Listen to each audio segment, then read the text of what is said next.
How to install MetaTrader via Forex.com. I'm gonna guide you through the process on how to do it. Let's get started.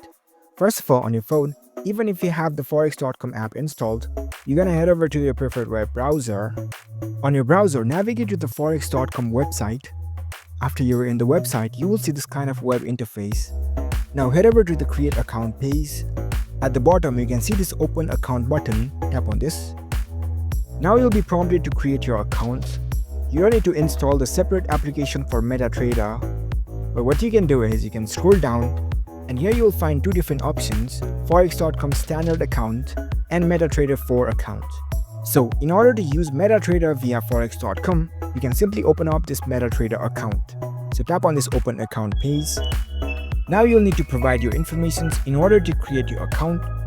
So provide your information like your email address, provide your username, set up your password for your account, provide your name, your date of birth, and your phone number. After that, there are other steps. You can follow along the instructions, provide your information, and that's how you can easily create your MetaTrader account. That's a very easy process to open up the MetaTrader account via Forex.com. If you found this video helpful, don't forget to give this video a thumbs up and subscribe to our channel for more tech tips. Thank you for watching.